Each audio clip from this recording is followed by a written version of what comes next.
সৃষ্টির সূচনা রাধা বা স্পন্দন দিয়ে, আধ্যাত্মিক ও বৈজ্ঞানিক বিশ্লেষণ। ভূমিকা। প্রিয় দর্শকবৃন্দ, আজ আমরা এক অভিনব যাত্রায় চলেছি, সেই যাত্রা যা আমাদের সৃষ্টির আদি রহস্যের গভীরে নিয়ে যাবে।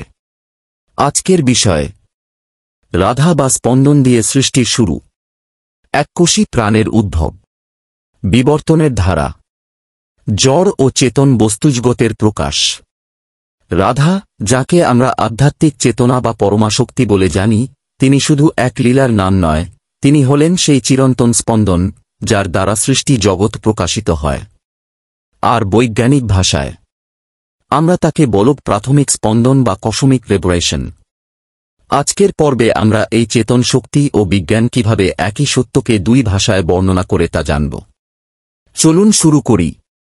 পর্ব 1, রাধা বা আদি স্পন্দন, সৃষ্টি কেন শুরু হল। প্রিয় দর্শকবৃন্দ, আজ আমরা এমন এক যাত্রায় চলেছি যা আমাদের নিয়ে যাবে সৃষ্টির আদি রহস্যে, যেখানে সময় নেই, স্থান নেই, বস্তু নেই, শুধু এক ও অদ্বিতীয় চেতনা, যার নাম ব্রহ্ম। সেই ব্রহ্ম যখন নিজের মধ্যে নিজেকে প্রকাশ করতে চাইলেন, তখন প্রথম যে স্পন্দন হল, তাই হল রাধা। রাধা মানে স্পন্দন। রাধা মানে সেই আদিশক্তি, যে শক্তি ছড়ায় ব্রহ্ম থেকে আর সৃষ্টি করে এই জগৎকে। শাস্ত্র বলে, একমেবা দ্বিতীয়ম, এক ছিল, দ্বিতীয় কিছুই ছিল না। কিন্তু সেই একক যখন প্রকাশ চাইল, তখন আদি স্পন্দন তৈরি হল।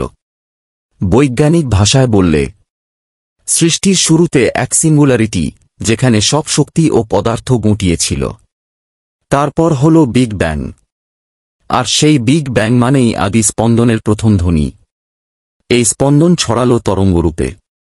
কোয়ান্টাম ফ্লাকচুয়েশন বা মহাশক্তির মৃদু কম্পন হয়ে তৈরি হল পদার্থের বীজ। বন্ধুরা, রাধা মানে শুধু কৃষ্ণের সঙ্গিনী নয়। রাধা মানে সেই শক্তি যা কৃষ্ণের লীলাকে সম্ভব করে। রাধা মানে সেই স্পন্দন যা ছড়ায় সৃষ্টিতে চেতন শক্তির ঢেউ। পর্ব 2, স্পন্দন থেকে কোষ, প্রাণের প্রথম আকার। প্রিয় দর্শকবৃন্দ, সৃষ্টির আদি স্পন্দন কেবল শক্তি ছড়িয়ে দেয়নি, সেই স্পন্দন ধীরে ধীরে গঠন করেছে পদার্থ জগৎকে। বিগ ব্যাং এর পরে তৈরি হল হাইড্রোজেন ও হিলিয়াম গ্যাস। গ্যাস থেকে তৈরি হল নক্ষত্রপুঞ্জ, গ্যালাক্সি, গ্রহ আর উপগ্রহ। আমরা যে পৃথিবীতে বাস করি, সেটিও সেই আদি স্পন্দনের ফসল। সমুদ্রের বুকে যখন বজ্রপাত, আগ্নেয়গিরির অগ্নুৎপাত আর রাসায়নিক বিক্রিয়ায় তৈরি হল অর্গানিক যৌগ, তখন শুরু হল জীবনের প্রথম বীজবপন। ছোট্ট ছোট্ট অণু মিলে তৈরি করল প্রোটিন। প্রোটিন মিলে তৈরি করল প্রোটোবায়ন্টস, প্রাণের প্রথম কোষের পূর্বসূরি। এই এককোষী প্রাণী হল সেই প্রথম জীব। শক্তি, স্পন্দন আর রাসায়নিক বিক্রিয়া এক হয়ে প্রাণকে জাগিয়ে তুলল। শাস্ত্র বলে, মম যোনির মহৎ ব্রহ্মত্বস্মিন গর্বং দধামহম। আমি সেই প্রকৃতির মধ্যে প্রাণের বীজ স্থাপন করি। বন্ধুরা, আজ যে প্রাণের এত বৈচিত্র্য, তার মূল সেই এক স্পন্দন। রাধা স্পন্দন থেকে বেরিয়ে এল প্রাণের প্রথম ছন্দ। পর্ব 3, এককোষী থেকে মানুষ, বিবর্তনের মহাযাত্রা। প্রিয় দর্শকবৃন্দ, আজ আমরা সেই আশ্চর্য যাত্রায় চলেছি যেখানে এককোষী প্রাণ ধীরে ধীরে রূপ নিল বহুকোষী প্রাণে। প্রথমে তৈরি হল শৈবাল, ফার্নের মতো সরল প্রাণী। তারপর সেই প্রাণী নেমে এলো জলে, গুটি গুটি পায়ে উঠল স্থলে। জলজ প্রাণী থেকে তৈরি হল উভচর। উভচর থেকে তৈরি হল স্থলজ। স্থলজ থেকে তৈরি হল স্তন্যপায়ী প্রাণী। আর শেষে বিবর্তন পেরিয়ে তৈরি হল মানুষ।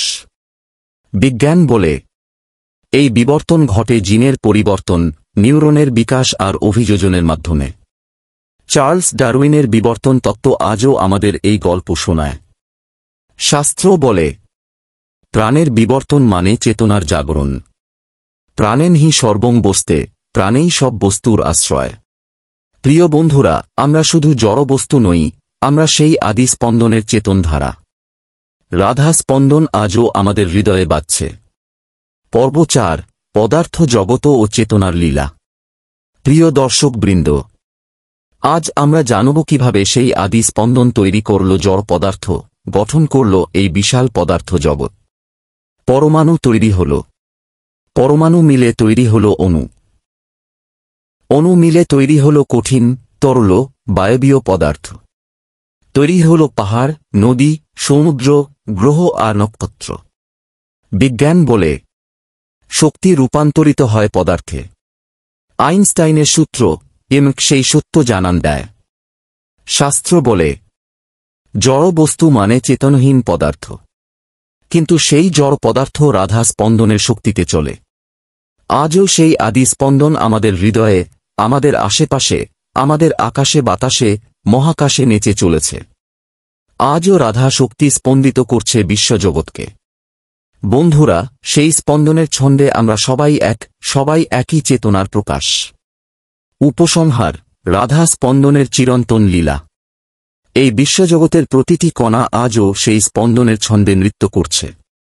আধ্যাত্মিকভাবে বললে প্রতিটি প্রাণে রাধার আদি শক্তি প্রকাশিত হচ্ছে। বৈজ্ঞানিকভাবে বললে প্রতিটি পদার্থেই স্পন্দনরত শক্তি, যা আজও মহাবিশ্বকে বিস্তৃত করছে। গীতার বাণী মনে করুন, অহম বীজপ্রদ পিতা। আমি সেই বীজদাতা পিতা। তাই আসুন আমরা সেই আদি স্পন্দনের সত্যকে জেনে বিশ্বজগতের একটা অনুভব করি।